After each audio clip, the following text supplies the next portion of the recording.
it's Sandra. Welcome to another episode of Asexualized, My Asexual Life.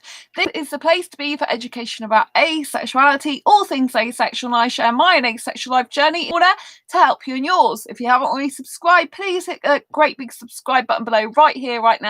Please hit that bell icon to get notified of every time I go live like now, post a new video.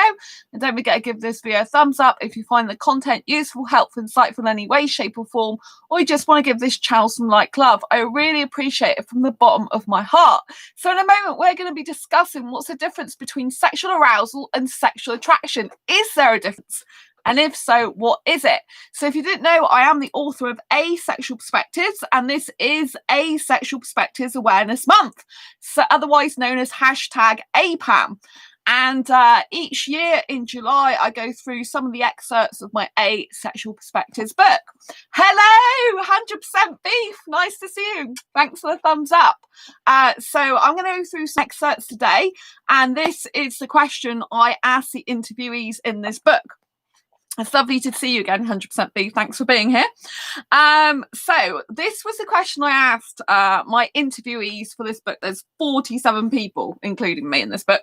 So do you think sexual attraction and sexual arousal are the same thing or different? And 100% Beef, this is ideal for you to hear, because obviously you are talking about this to me yesterday. Remember when we were having that conversation about arousal being different to sexual attraction? So yeah, this is the perspectives of other interviewees. So this is Dee's story. Yes, sexual arousal is a state in which your body can be. Sexual attraction is the desire to be sexual with another specific person. They often go hand in hand, but not always. So if you listen to that again, sexual arousal is a state in which your body can be. And then sexual attraction is the desire to be sexual with another specific person or people. Because don't forget, some people are polyamorous, and sexual attraction you don't necessarily get for just one person. You can have it for multiple people at the same time. But, you know, if you're monogamous, you might, you know, you're likely going to want to actually put it into practice with just one person. If you're polyamorous, you're likely to want to go and put it into practice with a lot of people. When I say put it into practice, you know, that would be sexual with a specific person. So yeah, this is very, very interesting, isn't it? So I thought you'd like this 100% Beef, because I thought, yeah, it's very, very interesting, because we were talking about this yesterday. So I thought I must make this my today's topic, because it is a very interesting topic. Because before I found out I was asexual, I honestly thought I was heterosexual for years. And I didn't understand that arousal was completely different to sexual attraction, or it can be. You know, often for sexuals, it goes together. They experience sexual attraction, they get aroused because of that, you know. But for asexuals, some of us, it can be very different, you know. So Joel's story in this book, this page 226. Do you think sexual arousal and sexual attraction are the same or different? Entirely different, says Joel. Sexual attraction is feeling the pull towards someone you want to have sex with. Sexual arousal is a body's natural response to stimuli. Asexuals are still capable of sex/masturbation. You play with it and you will get aroused. So yeah, I would agree that sexual attraction is a feeling, a pull towards someone you get, who you want to actually have sex with. I think you can do sex acts. You know, like, it depends what you call a sex act, but I think, you know, you can have sexual behavior without having sexual attraction, for example. So I have some sexual behavior without having sexual attraction.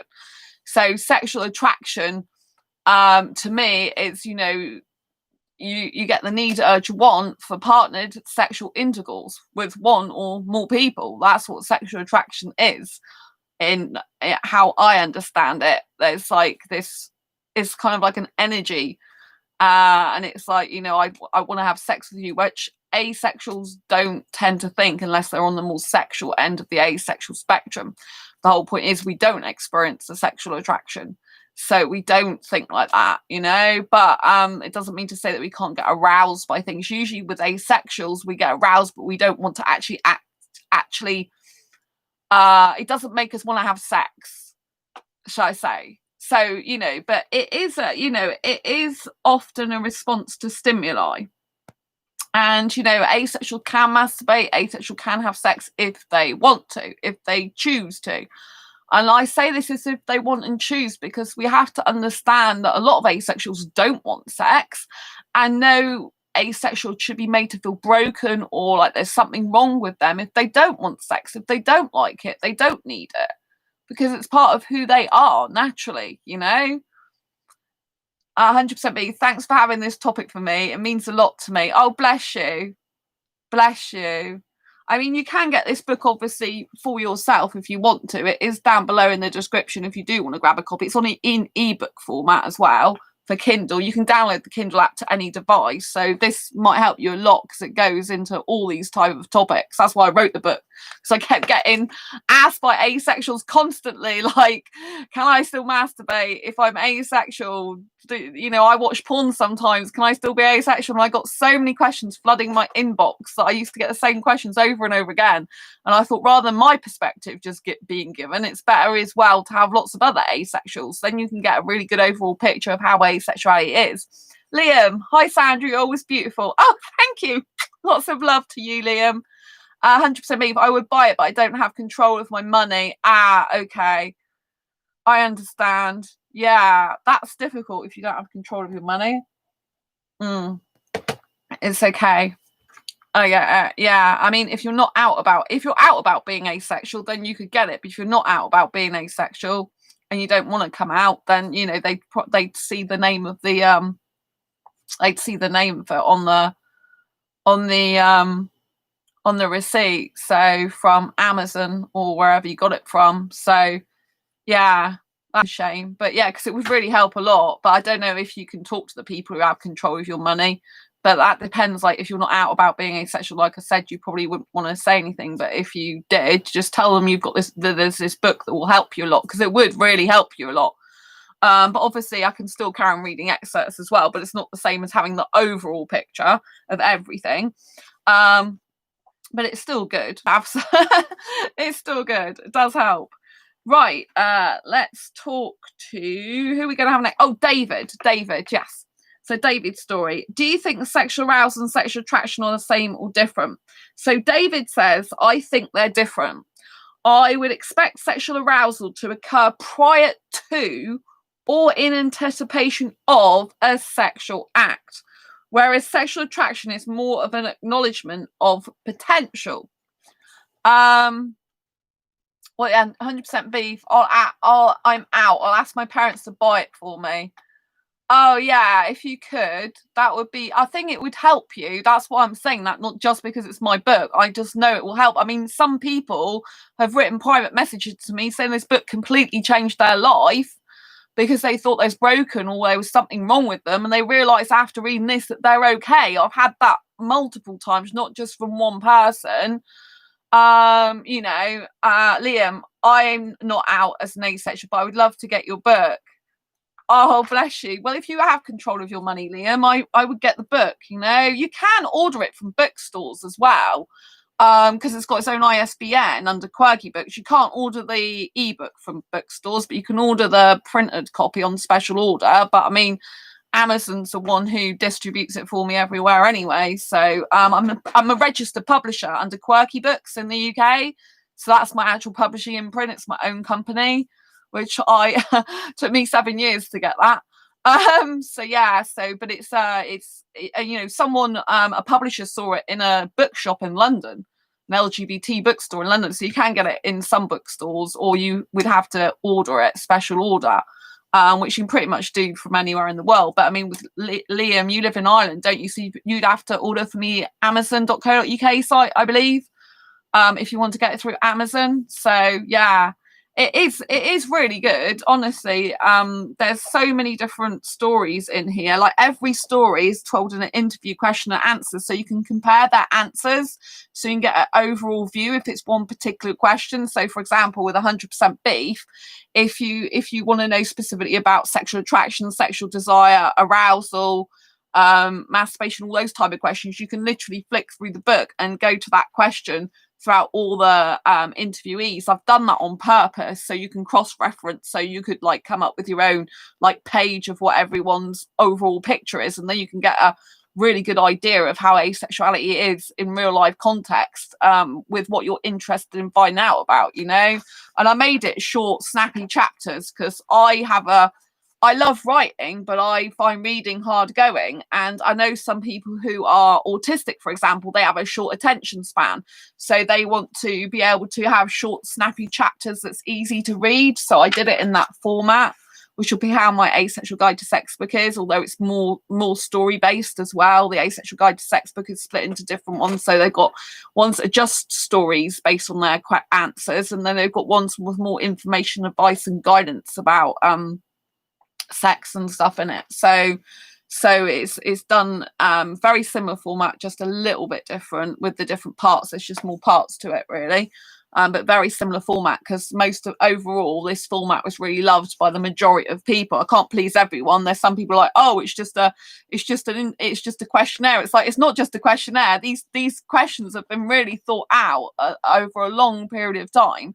And they're ones that I constantly get asked, and they're to help people. They're specifically, strategically asked in certain ways to get the answers that asexuals want and need, you know. And the Asexual Guide to Sex book, I mean, some people I've worked on with their answers for over 6 months, you know. One person I had a Skype session for nearly 5 hours with them with their answers, you know, because they're not English speaking as their first language. So, you know, there's a lot of work that does go into this book. This took me a year to write this one, and the other Asexual Guide to Sex taken a little bit over a year because I'm doing other work in between, which has taken longer than I expected. But yeah, I would, you know, say to you to get it, oh, thanks for the thumbs up, because it will help. It does, you know. I had one guy who didn't know whether he was asexual or not, and he bought my book to establish where he was or not, and he's realised that he is now. That you know, that he probably didn't realise he was, but he is. So that's why it's really good.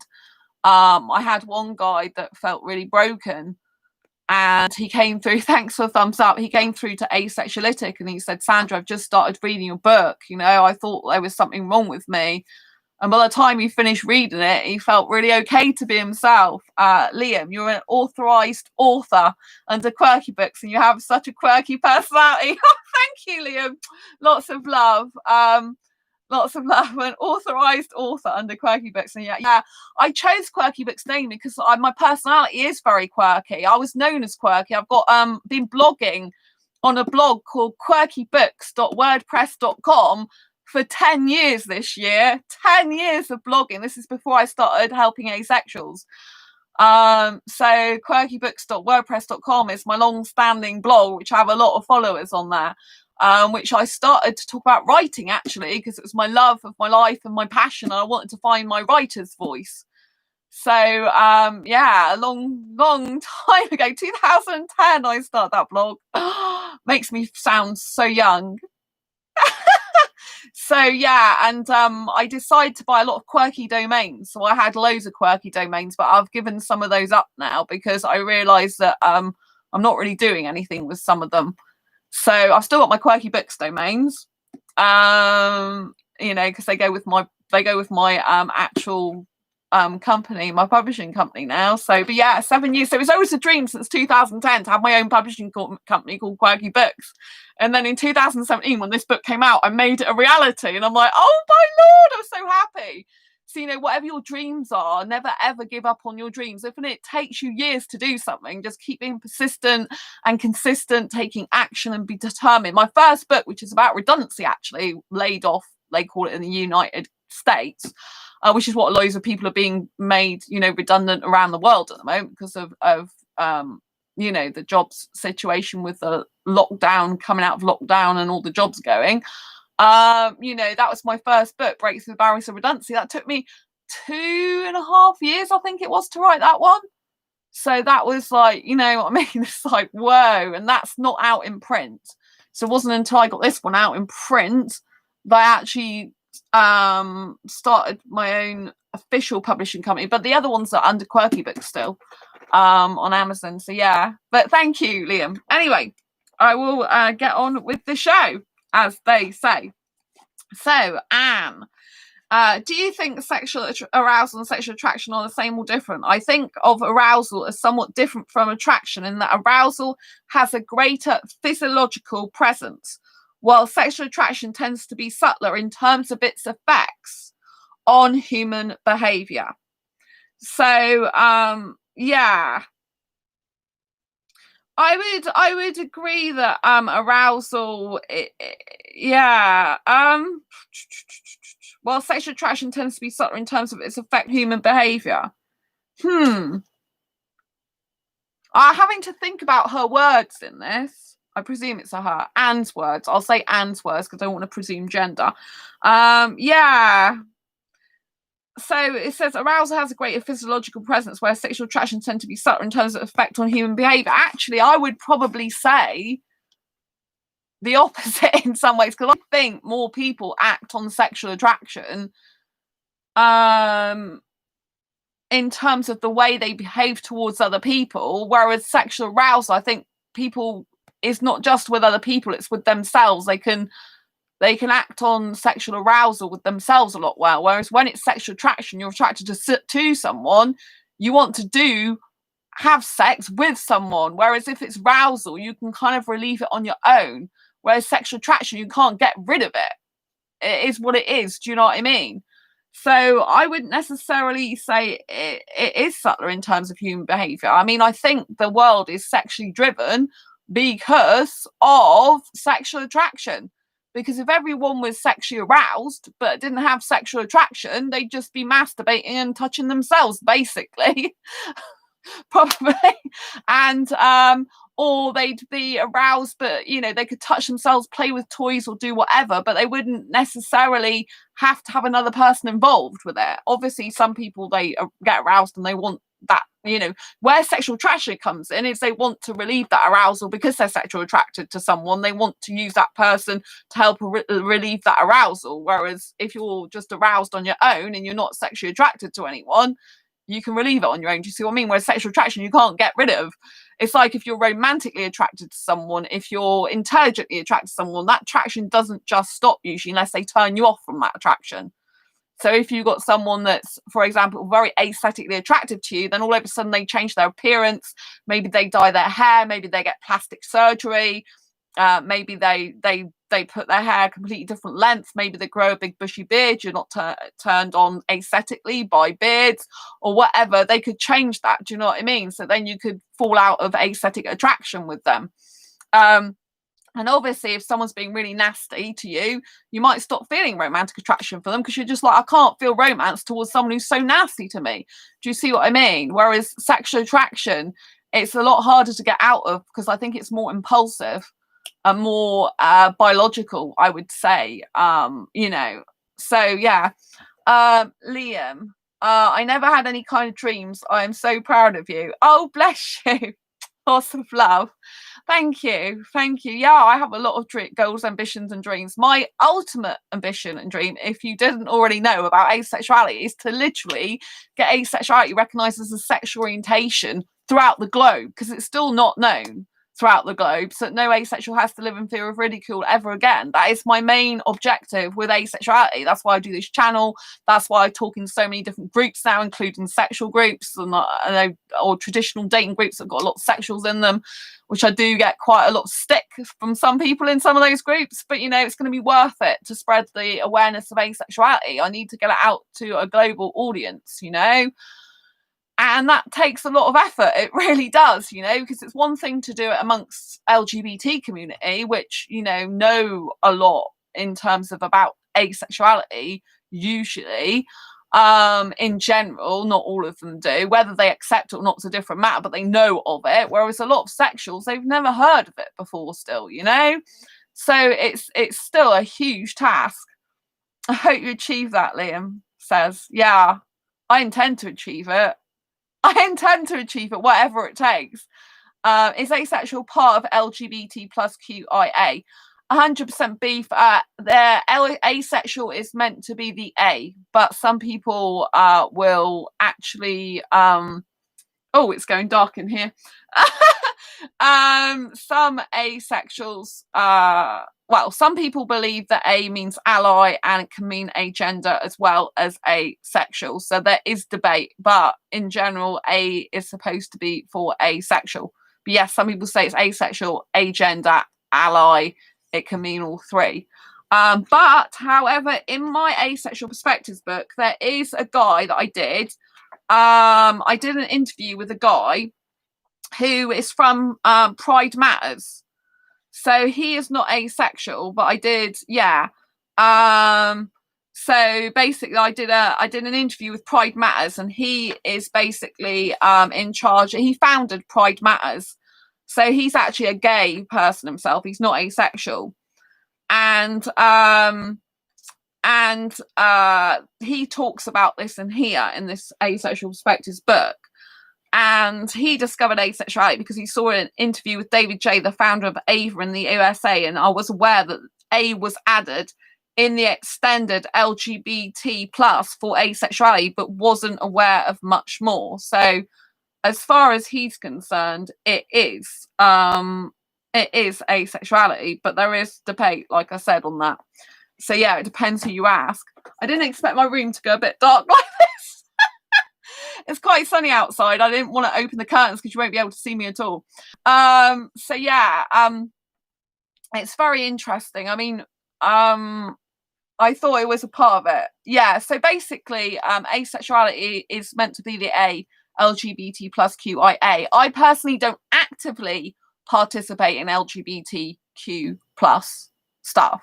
When I say actively, like I am in two LGBT type of groups. Well, I'm in one group for the UK, and I'm in one group that embraces people all across the different spectrum, whether it's asexual or LGBT. Some people sadly disagree. Yeah.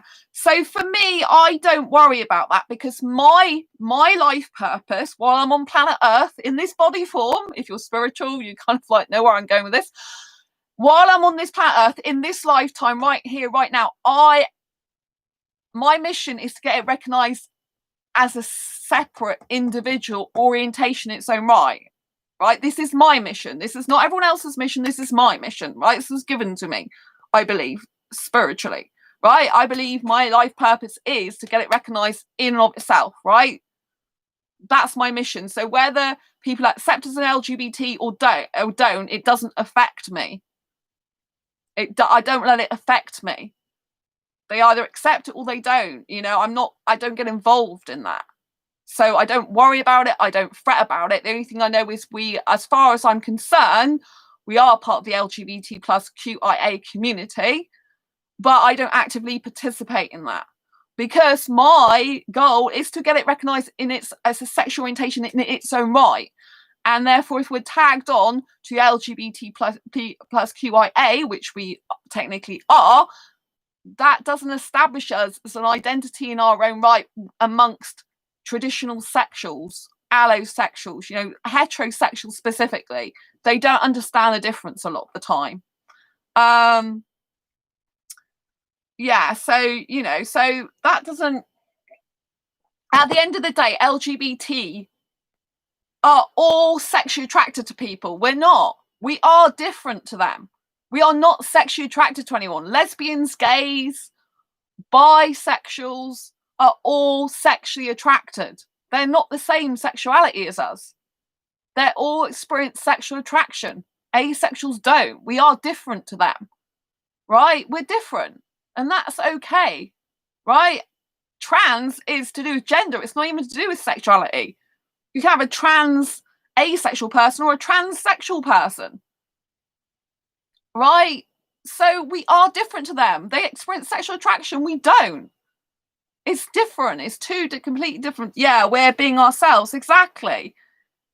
You know, and at the end of the day, I personally believe we should be recognise two individual groups but helping each other out. I think we should work together as separate identities more. Because that way they would be upset with us being in their kind of LGBT plus QIA bit. And we could help each other out because we're both minorities. but we're different minorities. We're not the same minority, you know, we're different. Obviously, if you're bi romantic, pan romantic, you know, if you like the same gender or sex, you're more likely to feel part of the LGBT community, because obviously you're like, you know, some people will say they're a gay or lesbian asexual, you know, so I can understand how they are. And I'm not saying that people, you know, don't be part of it if they don't want to be. It's up to the individual. I don't tell people what to do like that. But it's my mission to get asexuality recognised as sexual orientation globally in its own right, because I need to know when I've gone off planet Earth that people recognise it, so that we can stop so many people having sexual abuse and being raped. Hopefully, I can't promise that. Obviously, you know, I'm not a counsellor, I'm not God, but my mission is to get asexuality recognised, so that more and more people are aware that there's some people who just don't want sex, instead of everyone believing that everyone does want sex, you know? 100% beef, yeah, all different, but we relate with some things they struggle with. 100% beef, I'm biromantic, yeah. Yeah, exactly. Yeah, I mean, the whole point of us being part of the LGBT plus community is that we're all minorities together and we should all be supporting each other. That's the whole philosophy behind it. You know, that we're all minorities, right? That's the reason we're all together, meant to be helping each other out. But at the end of the day, we are two different completely sexual orientations in who we're sexually attracted to and not sexually attracted to. As in, they're sexually attracted, we're not. It's two completely different types of sexual orientation. But where more people, like someone who's hetero like me, feels that I don't really belong there anyway because I'm hetero, right? So I'm less likely to feel like I belong. Not necessarily, but with me, I do. But, you know, I'm not telling it. As far as I'm concerned, we are part of LGBTQ plus QIA acronym. Where I personally like it or I don't, it's irrelevant. We are part of that, right? And I understand the philosophy behind it. And I understand that we're there to help each other out. But I have gay and lesbian friends, right? But, you know, one of the first people that I told at work was gay, and he didn't even accept my asexuality for a whole year. You know, I used to be very, very good friends with him, and it took him a whole year to come to terms with it. He couldn't deal with the fact I don't like sex. He didn't believe me. And he's gay. Very, very gay. Very highly sexual. Very highly sexual. Like, will have one night stands like nobody's business. That's what he just loves to do all his life. He lives with a female housemate and then has guys back to his place, you know? Dang. So, I because I don't get involved in that, I don't stress about it, whether they accept us or they don't. It doesn't affect my life because I don't get actively involved in that. If I was actively involved and I was going in groups and saw them posting stuff, you know, but I know that I'm not sexually attracted to anyone. I know that I'm asexual, and asexuals and LGBT particularly people are, you know, they are sexually attracted to people. It's completely separate orientation. It's completely different in that respect. Well, our sexual attraction is completely different. So that is where that's where I feel I can make a difference, is getting asexuality recognised. Yeah, asexuals kind of do their own thing. Yeah, you know, I mean, if you've got people, because I know some people in LGBT groups, right? And some of those groups are very highly sexual. You know, when I was doing the Asexuality conference in 2018, I was a speaker at the UK Asexuality conference. You know, they had Pride event going on, but we were getting ready to go. You know, me and my friend Martin, who sometimes watches this channel. Hello, Martin. He was my camera guy, and you know, we got up there later the day, you know, when Pride was actually on, so we couldn't see much of it because we got cases and we had to go and get something to eat. But when we went and got food later on, right, there's Pride people there, which I have no problem being around them because I like gays and lesbians as a whole, you know, like people, you know, and I got gay and lesbian friends. But there was one woman and she took her top off without a bra bra on and just flashing her tits, excuse my language, all over the place. I don't want to see that when I'm eating. If a heterosexual person did that, they would literally probably call the police on them for flashing. So why, just because it's an LGBT person, does that person get away with it? That's not even equality with different sexualities. I don't want to see that. Whatever sexual orientation they are, I don't want to see that. But I'm just trying to say they are highly sexual, a lot of them, because they're sexually attracted to people. We're not. It's completely different. So they probably think that, well, if you're not sexually attracted to people, we really are, why are you even here? That's probably how they think sometimes. Do you know what I mean? I was really disgusted. She was actually stood on a table doing this, took her top off. I don't want to see it. It makes me feel sick. Why do I want to see a woman naked? I don't even go to the cinema and watch movies with that in it if I can help it. So it made me very uncomfortable, really feel sick. And it's like, I don't want to see this. And the waiter, they got my food wrong. They're usually really good there. They kept getting my food wrong that night. Like, yeah, you're too distracted by all the sexual people around you. But it was very busy, which is what I put it down to actually as well. They're really busy, but I don't want to see that, and some of them can be very highly sexual. I got, like I said, one of my friends, they're in LGBT group, and they say about some of the stuff they talk about.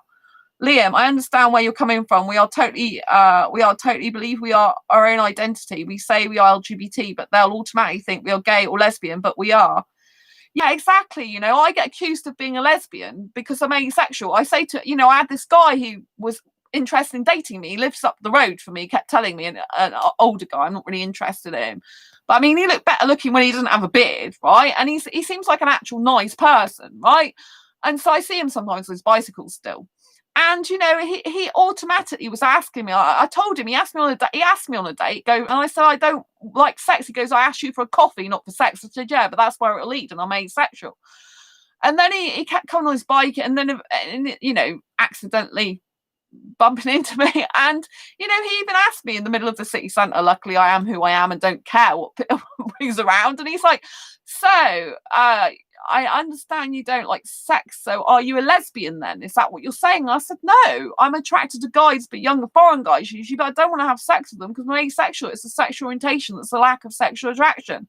The only reason he understood is because his daughter, I didn't even know he had a daughter until that day. He's 21, I think she is. His daughter's interested in younger foreign guys, but she's obviously not likely to be asexual. But so I thought, yeah, I'd more likely want to go out with his daughter clubbing and speak to younger foreign guys than him. Do you know what I mean? But so yeah, I don't want children. I didn't know he had children. So it's just I have no problem with people who want to be in that, but I can understand that LGBT people are like, why is someone who's not sexually attracted in our group? And I understand why some people who are asexual want to be, if they're attracted to the same gender, multiple genders, because, they don't feel they belong so much in other spaces. So I can understand it from different points of view, but me personally, I'm here to get asexuality recognised as a sexual orientation globally. This means I need to get it in the face of like 99% of the population, which is sexual. That's a big task. We're recorded 1%. We might be more, we might be 2 or 3. But you know what I mean? That's a big task. Over 90% of the population is not asexual. And I have to get the word out to heterosexuals, because that's where we're going to make the hugest difference, because that's where the biggest impact is in this world, is through sexuals. Unfortunately, it's the way it is, which is why I'll be doing my erogenicity channel this year, which I'm quite scared about doing, but I'm also excited at the same time. 100% be sorry to get you this off track. Oh, bless you. It's okay. I kind of go off on tangents sometimes anyway. So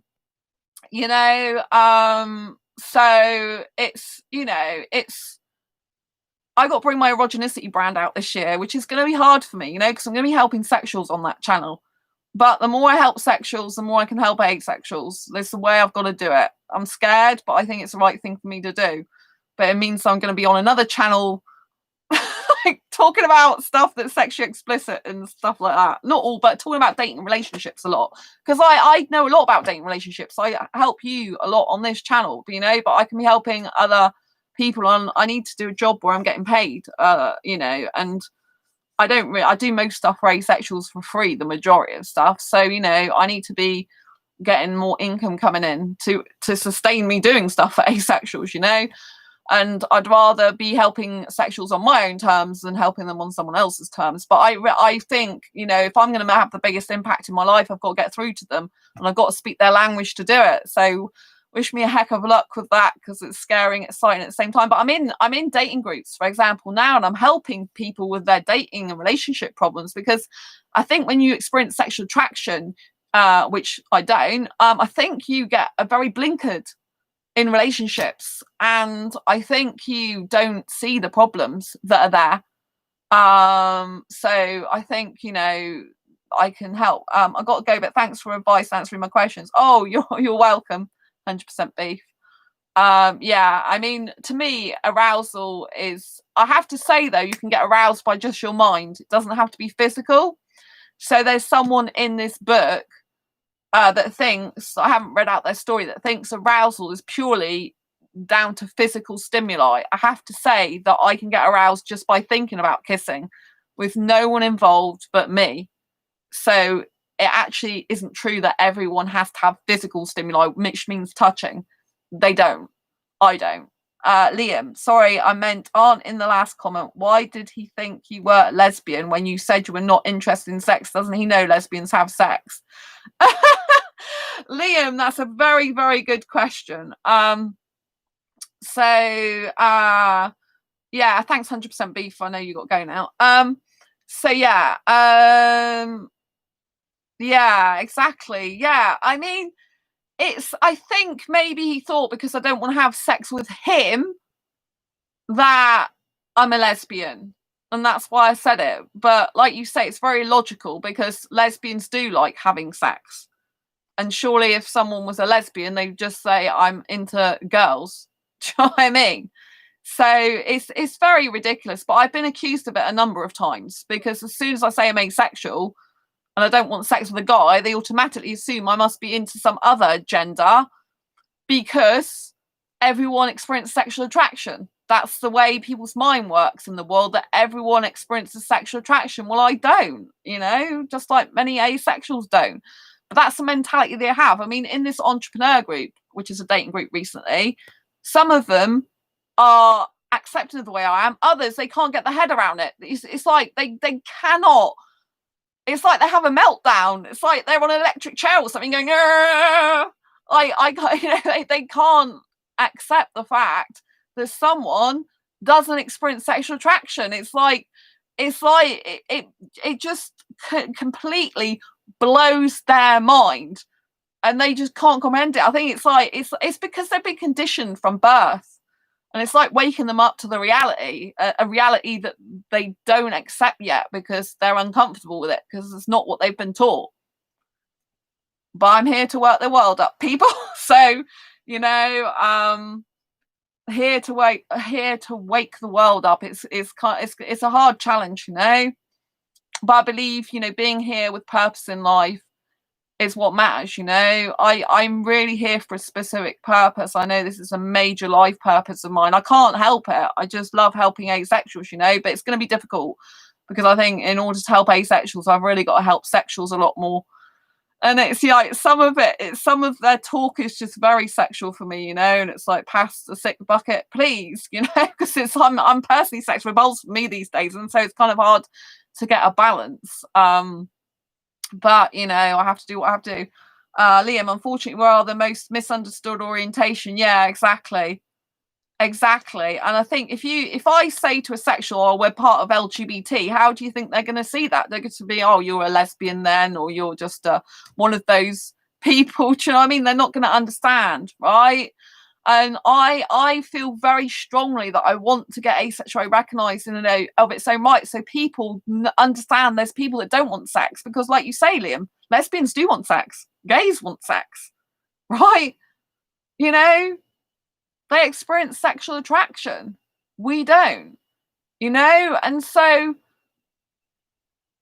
to sexuals, you know, heterosexuals, we're no different in terms of they think we still want sex, but just we want it with different people than them.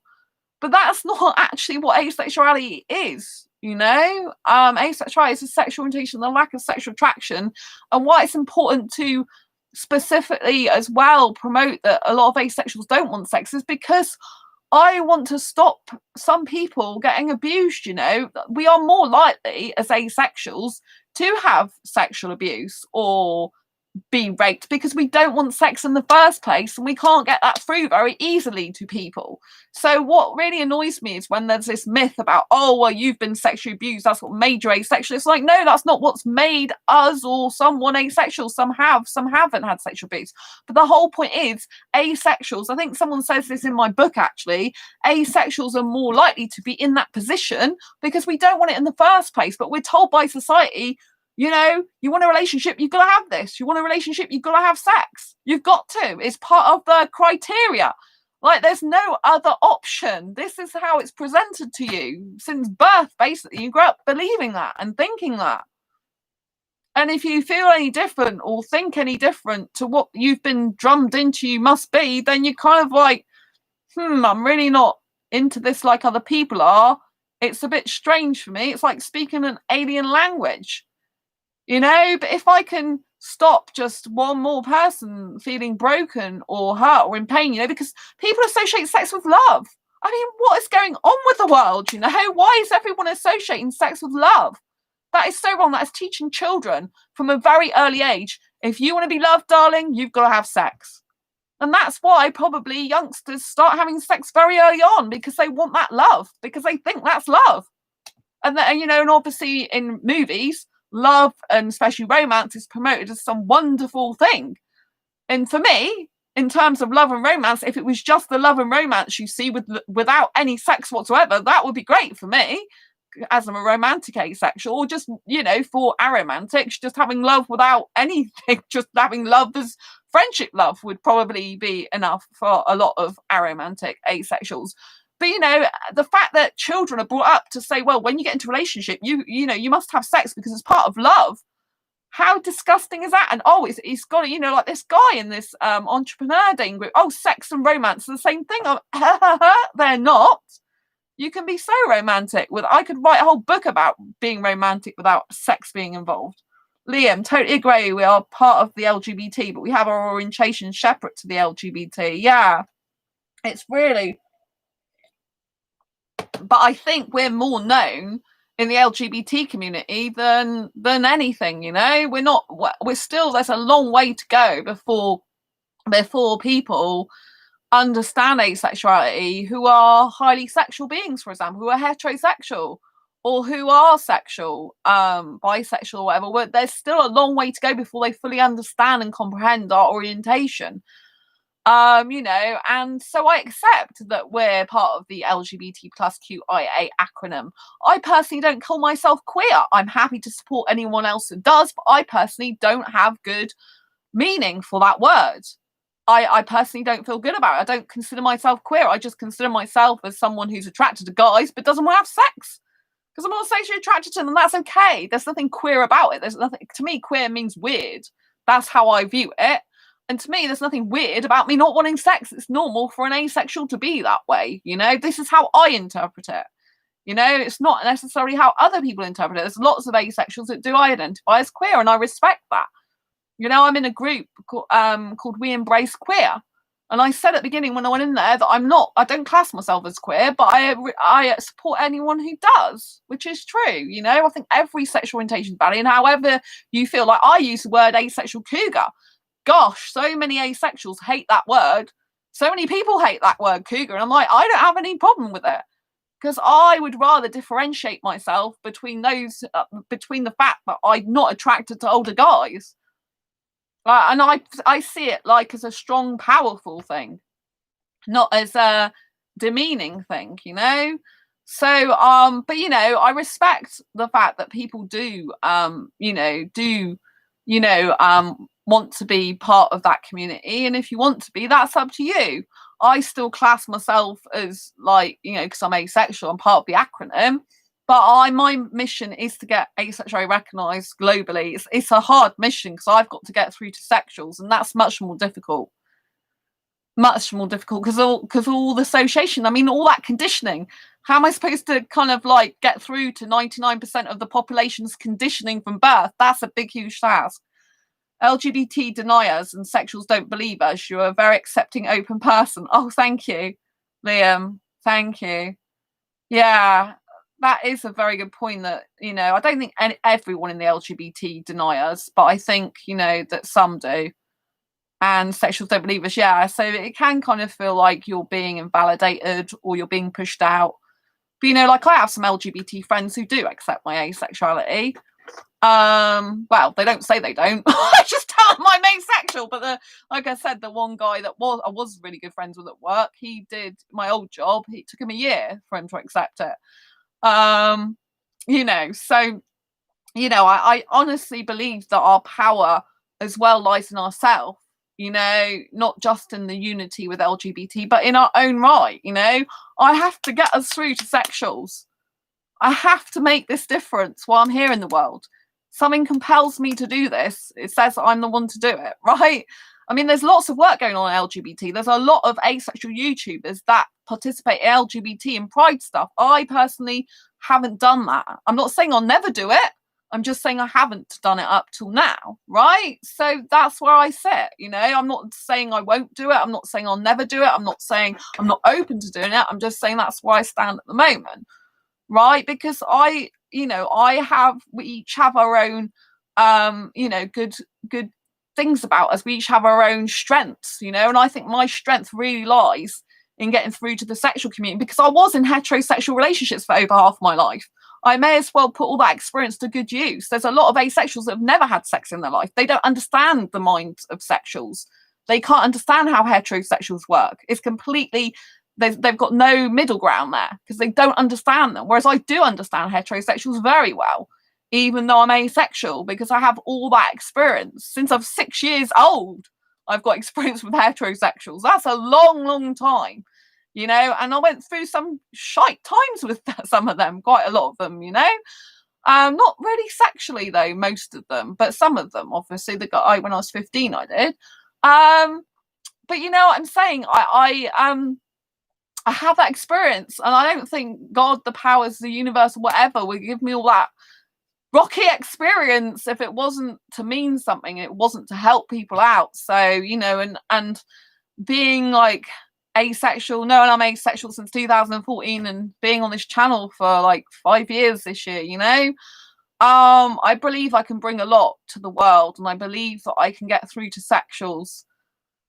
It means getting right out my comfort zone, but I believe I can do it, because, you know, I have got grey areas to my personality. Well, not really my personality, but to my sexuality, as in the kissing. So, you know, I think I'll definitely be able to make waves in that way. So, you know, because I was trying to actually explain in this group that sexual attraction, you know, is different. You know, I was trying to explain in this group to sexuals that, you know, love is not the same as sex. You know, someone can have love without sex. Someone can have sex without love.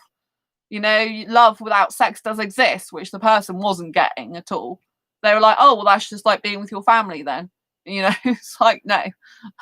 And like romance is the same as sex. Like, it's just like having the love for your parents. It's like, no, I don't want to tongue kiss my parents. Thanks very much. Don't do that. You know what I mean? It's completely different. So, you know, but that's how people measure. They measure a relationship by the amount of sex they have.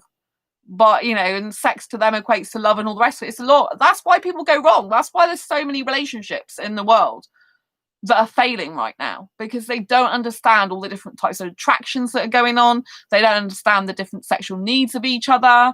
They don't understand the way relationships really work on the core root level, because they've been taught the wrong way. They've been conditioned from birth to believe a certain way. And when I found out I was asexual and on my asexual journey, I've like, God, my goodness me, there's all this insight that really sexuals do need to know, because they're not helping themselves by not knowing it. It's actually doing them a disfavor, because they're going on different dating sites thinking everyone's got the same sexual appetite as them. Everyone thinks sex equates to love. I mean, lots of women, for example, they want romance. They don't just want the sex. Even traditional heterosexual women, they still want a lot of romance. Quite a few of them, you know. It's very essential to keep the relationship and magic going. If these people are associating sex with romance, God help them. because it means only will they say they're romantic when they're having sex, which means how's a woman meant to get romanced in between? And she'll get bored, and that's when she's more likely to cheat on the guy, actually. She'll feel like she's not taken care of and all he cares about is sex. Do you know what I'm saying? So they've got a lot of issues, sexuals, because they don't understand asexuality, because they've never been introduced to it before, because they don't understand all the different types of attractions, because they don't understand that they can all be separate or they can all be related, because they don't understand that some people have X amount of attractions and other people have other X amount of attractions. This is something in the world that needs to be released, and I'm going to release it, so to the sexual market, because it will help them so much. Because asexuality is like one person who's taking part in my Asexual Guide to Sex book. They said, I believe your book is the missing puzzle piece, the Asexual Guide to Sex. And I totally agree with them. It is the missing piece that sexuals don't even know exists or is missing. If sexuals read that book, which I'm praying and hoping and wanting loads of sexuals to read, not just asexuals, it will open their mind. It will literally blow their mind. It will literally stop them in their tracks. They're like, asexuality is real. These people really aren't bothered about sex. They think differently to us. Even if they do have sex, they're wired differently. They think differently. It's not the same as being sexual. They will see it. I cannot tell you how excited I am to get the book. Well, I'll be just thrilled when it's finished and out to the public, because I just think it's mind-blowing. It's a book that everyone needs, because it'll truly change their perspective of the whole sexual life and the whole idea of sexuality as they know it. It'll blow the water and lid off so many misconceptions, so many myths, so many stereotypes. Either way, it'll blow the stereotype of asexuals all not wanting or needing or liking sex, because there's some asexuals that don't mind having sex in that book. There's some that are even happy to have it in the book. So, and there's ones that definitely don't ever want it again in their life. So, it's going to be really awesome. I just feel so proud of everyone that's taken part in the book. And I can't wait, for it to be published. I've just got other work going on at the moment I need to finish, which is the asexual course. I've been doing video editing and stuff. So yeah, but once people understand that sexual attraction, sexual arousal, sexual desire, they're all separate as well, but can usually be put together, mostly bisexual people, then that will help a lot, because people don't understand these are all different. Some people don't even understand what goes on with their own bodies. It will help awaken them. It's going to be good. It's going to be really good. Anyway, I hope you've enjoyed this video. If you missed some of the stream earlier, which I talked about the people in my book talking about the difference between sexual attraction and sexual arousal, please go and watch this video again, because I have ventured off into other things, and I've got to phone one of my best asexual friends, because we haven't spoke for ages, and I'm Skyping another best asexual friend tomorrow, which is my bestest friend Sam, tomorrow. So that's why I did this show early, and I'll be earlier tomorrow as well. So I want to say thank you for the thumbs up. If you haven't already given this video a thumbs up, please do. I want to say thank you very much to 100% Beef, who's gone now, and lots of love to you, Liam. Thank you so much for taking part. I really appreciate all your input here. I really appreciate all your open-mindedness. I really appreciate everyone who's been watching. I really appreciate everyone in this community. You are absolutely amazing. Thank you for explaining you're biromantic as well, Liam. I didn't actually know that, so thank you for letting me know that. If you want this book, the link is in the description. Do grab a copy, because it's definitely worth it. And I'll see you on the next video live stream. Until next time, embrace your quirky and each other. Subscribe if you haven't already, and hit that bell icon to get notified of every time I go live like now, post a new video. Lots of love to you all. Take care. See you soon. Bye.